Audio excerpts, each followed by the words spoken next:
Chaîne Oyo Ekokani na yo. Chez Bisso Télévision, la chaîne qui vous ressemble. Chez Bisso Télévision, deuxième vitesse. N'hésitez pas à liker notre vidéo. Et si vous êtes nouveau sur notre chaîne, n'oubliez pas de vous abonner et d'activer la cloche des notifications.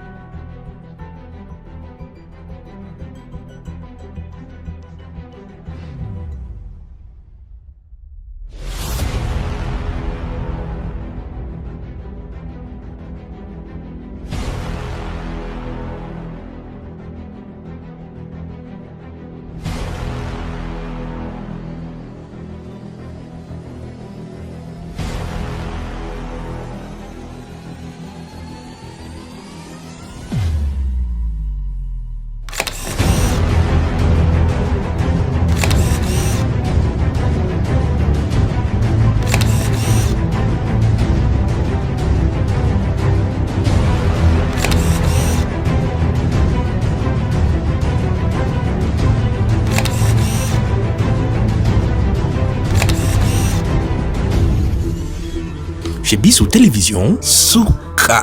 Beauté, Balandi, émission Police des Stars, une émission d'analyse et critique. Mesdames, Messieurs, j'ai le réel plaisir de savoir que vous êtes nombreux devant vos postes téléviseurs pour suivre cette émission Police des Stars. Merci à vous, merci à tout le monde, merci à Fabien Pouilly pour la réalisation de cette émission. Merci à Lydie Montamba, mère double ma femme, ainsi qu'à mes enfants. Mesdames, Messieurs, aujourd'hui, on va essayer un peu de parler sur l'affaire Eliane Bafeno, où ils ont continué toujours qu'on bimisa la vérité et donc continue toujours qu'on bimisa Makambo. Parce que, il faut qu'on se le dise, Makambo, on n'est pas au Kendele, il faut comprendre. Alors, Yango, je suis avec mon confrère Yves Lamba, donc Bossolo la politique, Africa Télévision. C'est avec lui qu'on fait essayer un peu de parler de cette affaire de Eliane. Et comme il a un niveau nini, parce que apparemment, et que tout ça va te belé, moi, je suis Yves Lamba. Losako. Ah, losako na mwana mboka Mike Mukadi to pesa pe mote mingi na ba internet o nyoso wa misala ko pesa biso miso na matoi pona kolanda nini auto bemela bango comme basano. Voilà, mwana mboka lelo yo na ebité affaire Eliane parce que aux allez parmi bato oyo ba kolandela yango na niveau ya TVA na mboka na biso na République démocratique du Congo na site na chaîne na biso moko na kombo ya Africa Télévision oyambaki ba avocat ya Eliane l'autre fois bo lobelaki makambo ndenge ko kendele ba komi na niveau ni. Bon, dossier Eliane na yoki yo ndenge otuni motuna na wana ndako lando na bokebi nyeso tout. Eliane d'abord tu dois expliquer dans internet, il faut pas d'abord que Eliane azali mwana ya mboka. Voilà. Azali congolaise ya République démocratique du Congo. Oyo yo akutani na problème. Mais kasi problème oyo akutanaki nango ezalaki nanani, ezalaki na moto to kobenga azali pasteur Moïse Mbiye ou azali mokambi église au babengi cité Bethel. Voilà. Ndeye oyo mama Eliane azali na problème na ye. Mais problème nini o bazali na yango? Problème oyo peuple congolais nyoso to ba yebi na monde entier pour to ko expliquer batoté. Voilà. Eliane azali ko reconnaître pasteur Moïse Mbiye lokola mobali na ye. Mobali na ye oyo bazwa kita ya kosala ki makango mobali te ki lokola moto oyo aye pona kosala remise ya dot to boete mais oyo ba 8 ans ya ko passer ba bon moment na bango oyo ba benga lokola na ki fiançailles soki to bito to tchenga était na bon français. Alors na ko tamola na bango na ki fiançailles na bango ba yaki ko kutana na ba makambu kili. Voilà. Makambu wana oyo esalaki ke Eliane akutanaki na Mokumba. Voilà. Akutanaki na Mokumba oyo pasteur pona ye Mokumba wana Eliane ezalaki bonne nouvelle te pona ye. Alors ndenge ezalaki bonne nouvelle te pona ye esengaki nini ye pa azali mosali na Nzambe oyo azali koprêcher liboso ya chair et puis azali mokambi ya église monene oyo ebandi na kombo ya cité Bethel. ekosala mpe malamu te bamona mwana mwasi boye azali koya na zemi oyo azwi epai ya nani epai ya pasteur yango esengaki na lombango ke ya lobaki ezali bonne nouvelle mpona ngai te ekosenga ete zemi wana il faut elongo. Mais un homme de Dieu, exemple, il y a parce que surtout que en tant qu'un homme de Dieu, Nandimita Senga, peu importe nenge bameli makambolingo na bango, avec kolongola semité, ezali déjà infraction na mission à l'état. Voilà.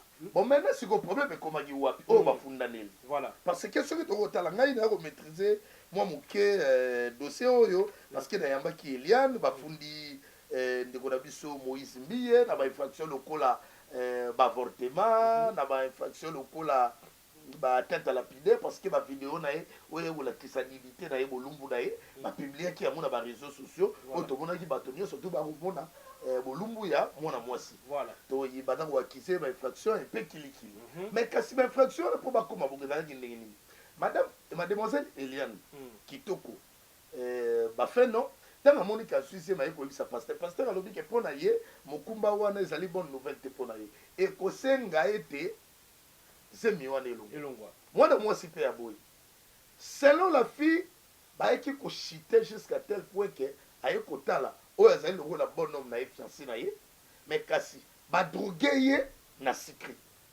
parce que aboyaki kolongola zemi na bomoto normal parce que aboyaki na consentement na ye normal alongola zemi alors ba tchela qui est drogue selon la fille et ba memi ye na drogue wana nde ba profitaki pour occasionner makambo nyonso wana entre autres avortement forcé et pas ya mwana mwasi nde mwana mwasi kolamuka oyo ye aye kolamuka mais osalinga boye ndenge nini alors nayebi te eloko nini oboka injecté na nzoto na ngai modèle bosalinga fortement lelo naza ma douleur na niveau ya ventre nayebi te sort na ngai kosuka wapi na yango na kosenga na yo pasteur na oyo salinga oyo il faut toyeba ndenge nini tokoki komema na makambo ou soit il faut bala ngai voilà pasteur pe côté na ye azalaki prête pour na kobala la pour na kobala ndi ndenge omonani makambo ezali komema na ti lelo oyo dossier ezali na justice alors dossier te ekomi na justice pasteur azalaki libanda ya mboka na sur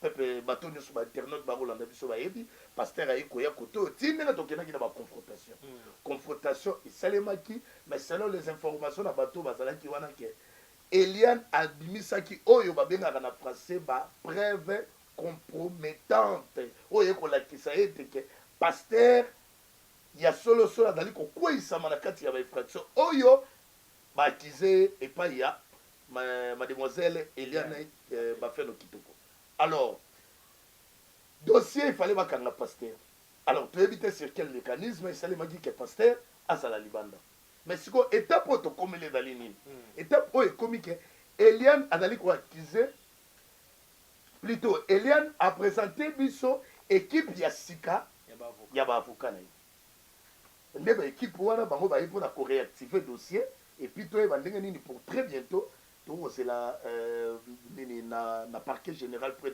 des cours d'appel ya Kinshasa Gombe bafixe biso mwana mboka Yves ezali malamu mingi na bandi bato bakolanda comprendre problème nini ekoleka entre pasteur Moïse Mbiye na Eliane mais sika wa tomoni lelo yo ba preuve bimi bato babimisi ba preuve ndenge papa ya Eliane ako pesa mbongo ya lopango oyo mbongo Moïse Mbiye bako wana ke Moïse Mbiye apesa bango mbongo te bazwi mbongo wana baki osomba lopango ba photo ezali toko balancer yango pe tomoni Eliane na avocat moko oyo bandoko la salle makambo soit disant bataki da mosi na mobali na koyeba te est-ce que ce qui réellement Eliane azwaki mbongo ya pasteur Moïse Mbiye kasi pona nini kozonga suna media pona kotungisaka bato parce que bato bakokama mais mwana mwasi wa yaki sika limwe et puis a raison ngi suna TV bon problème ango c'est nini mwana mboka bon biso tozalaki na point de presse o Eliane asalaki voilà na point de presse na ye wana azalaki devant ba journaliste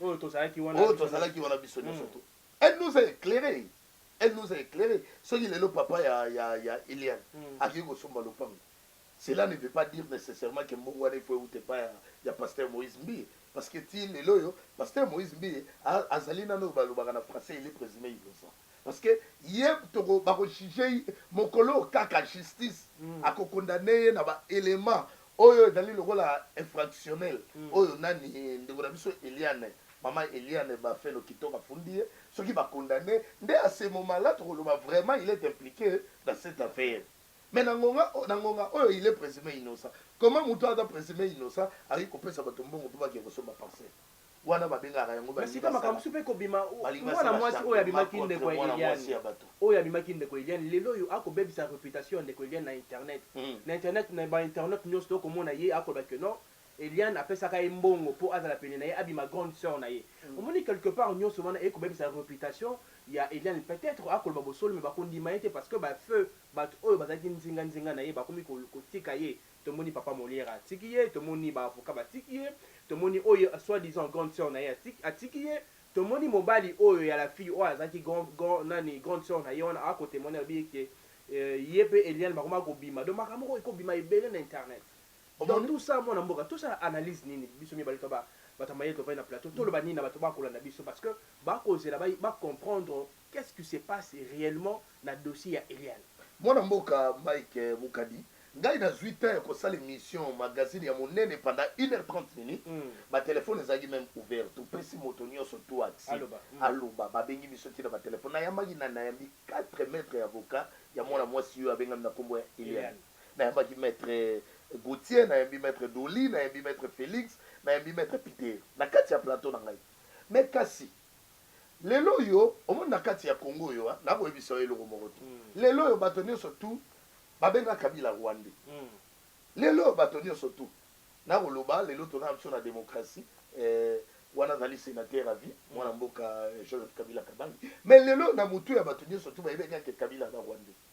Baibeka ke Kabila aumela na pouvoir na côté lié lelo yo batude so bako lobake Félix Antoine Tshisekedi azali marionnette ya Kabila donc au mona ke batu congolais na kati ya mutu na ye azali moto lokola na kati ya libumu na ye bapesaka ye pilipili ya mobesu oyo eswaka wana ekomisa ye monoko piolo koloba inutilement affaire ezali na justice bapapa Molière moto atindaki ye te na télévision na koloba yango trop bien papa Molière moto moko te atindaka ye akende ko soutenir Eliane maître Francis Kalombo oyo azali député honoraire moto moko te atindaki ye akende ko soutenir Eliane na bonne foi na bango moko bayaki balobi ke non makambo bayokaki mpona mwasi wana esali bango mawa eza bango moko te ezali na concert na biso moso Denis Shakiro ye mpe azalaki na kati dasi botala bavideo na ye akoloba akokritike même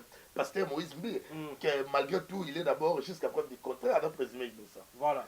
Tomoni Molière kosala ba déclaration kili contre pasteur Moïse Mbi et bon moto wana soki omoni lelo yo papa Molière alobi ke na me retirer na sokoli maboko na dossier ya Eliane eli koloba ni eli koloba ke ya même ici moko na simba wana to bani lelo pe ne ba avocat ba ke ko porter plainte contre ba dire ya ba avocat Eliane nyonso wana to ba ke ba ko kosa kaka mwana mboka Yves Lwamba parce que tout le monde ba avocat o Eliane ba kinaki na conseil national voilà parce que kotika na bango contre Eliane ba lobi était Eliane a kosala bango chantage ya mabe akoloba lukuta contre bango na yebite nyonso wana ezaka bango nyonso za contre Eliane ba liembongo ya Moïse Mbi mwana mboka Yves Lwamba parce que to ko comprendre te ba siliki ba lobi était musala na bango bandi kala Francis Kalomba lobi mbongo nini Eliane azana ngo oyo akoyi ko pesa ye asalaki on a bonne foi na ye mais lelo soki moko ya avocat Eliane oya mikolo alobi Francis Kalomba ça c'est un profiteur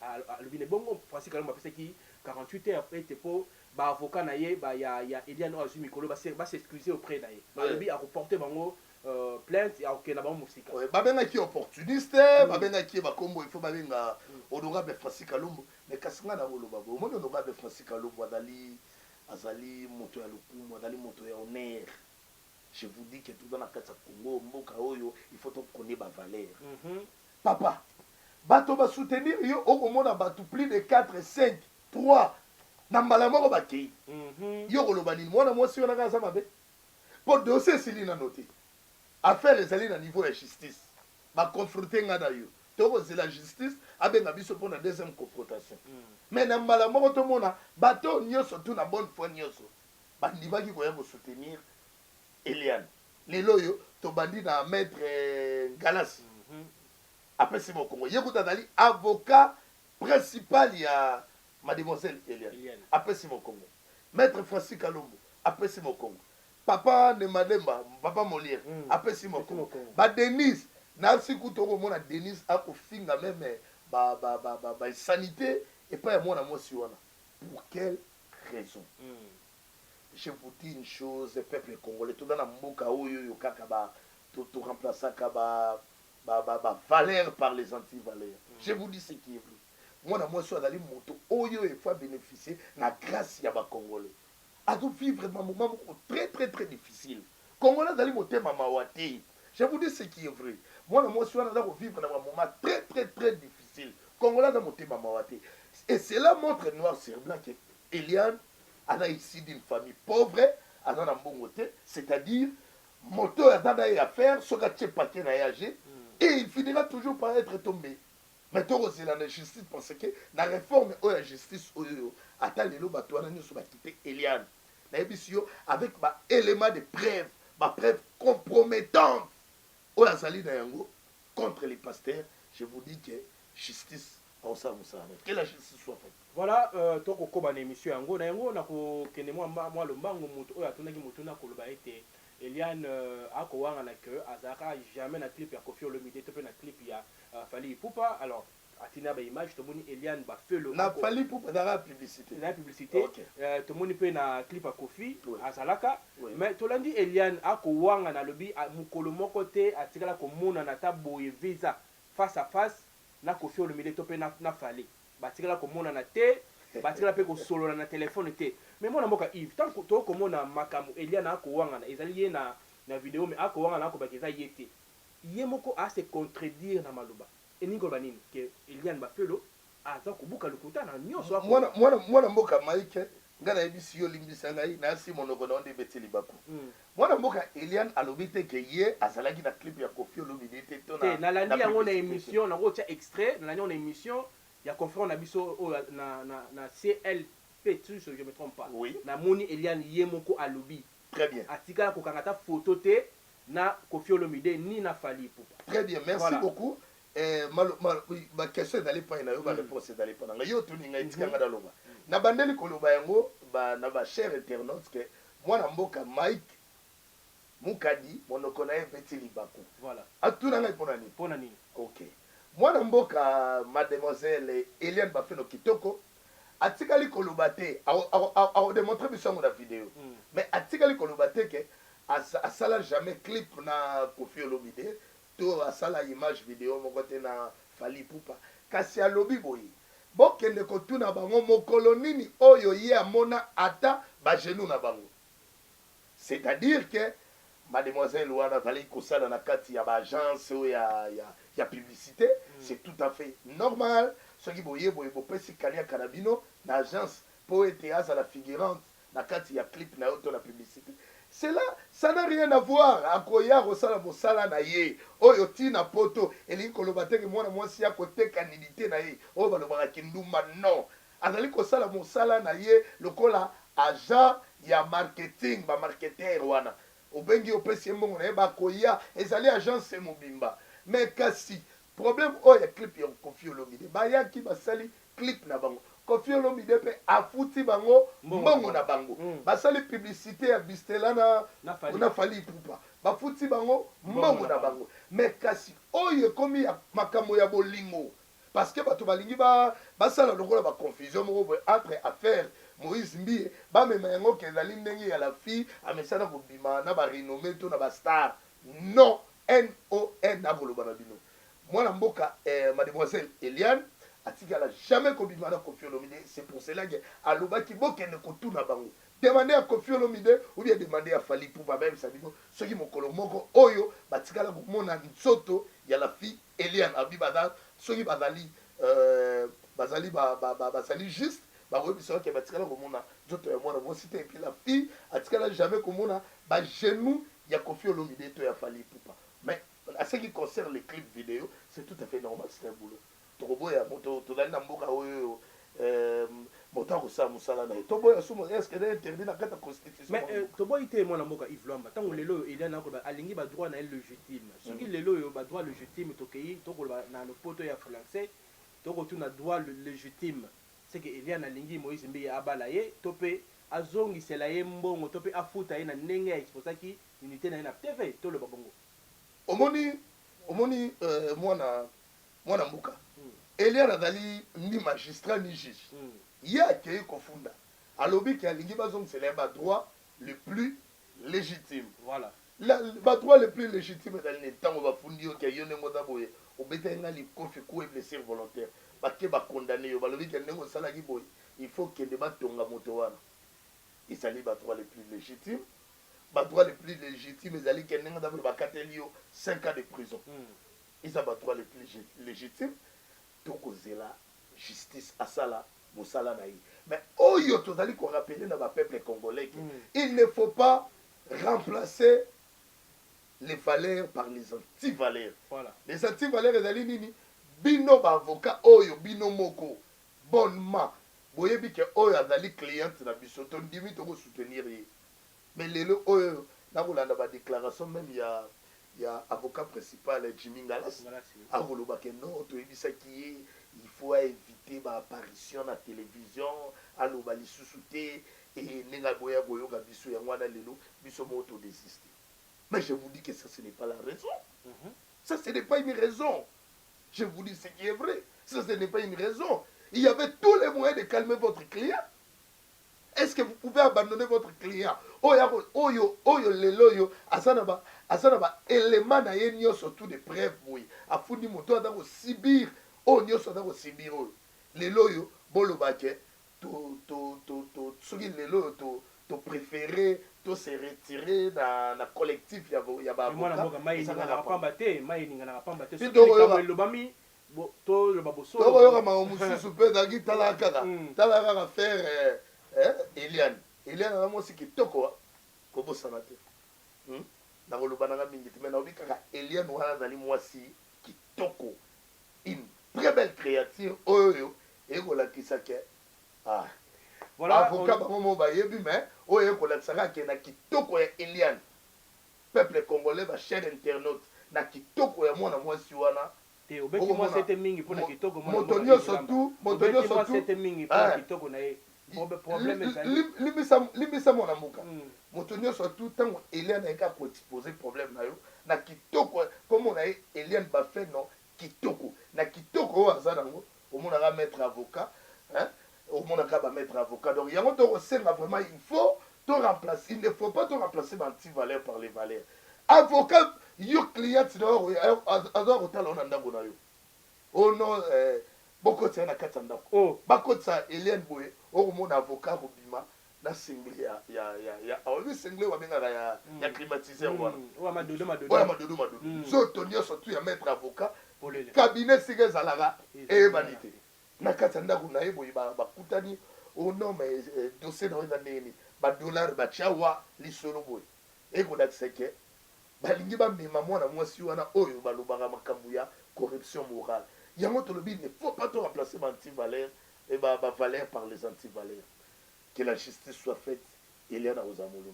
Le basuka na Moïse Mbi est à la caméra, il en tant que confrère, en tant que mwana mboka, en tant que mwana mobali, tant que tali caméra au cours de Moïse Mbi ni pour la dossier ici l'ambala moko to conclure les kambo et ko bena et ko tanga makamebele midi à 14h. Yo conseiller ni mwana mboka. Pasteur Moïse Mbi parce que ti lelo ba koloba na baloba na justice ozali toujours présumé innocent. Ti sikoyo ozali innocent. Tolobi te ke yo ne moto ozali vraiment na affaire Eliane. Mais kasi na ba élément oyo kolekisa biso ba indice lokola kotina ba avocat ba ko négocier na Eliane $10,000 échange ya vidéo pour démentir. Toyokaki même ba audio ya Eric Mandala Rolobake, il y aura d'autres cadeaux. On va opérer ça dans moi. Et qu'on a dit noir sur blanc, vous reprochez quelque chose vis-à-vis à moi. Si vous avez bien Eliane Kitoko, ma femme. Na o etali makambo ya ba vidéo. On nous a montré bateau bakangaki mibale. Ok, bango nembaza à la base, ya bateau basoki ba vidéo ya bolumbu ya Eliane pour ba panzango na ba réseaux sociaux. Batouara baza banani basali ba collaborateur ndenge ba présenter biso na la police ba collaborateur ya pasteur Moïse Mbi ego la kisake ba indice ego la biso ke oso ba quand même quelque chose yango to lobi na yo pour préserver cette dignité pour cet un homme de valeur.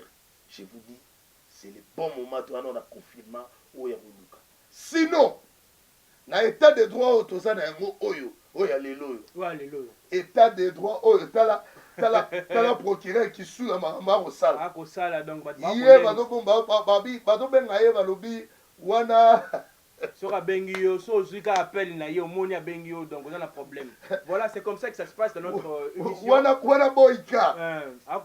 Soki kaka pas bon, il y a eu dossier ça na niveau ya cour d'appel ya Gombe. Mais attention sur la justice. Voilà, on est arrivé à la fin de cette émission, mesdames, messieurs. Merci. Merci à Yves Lwamba,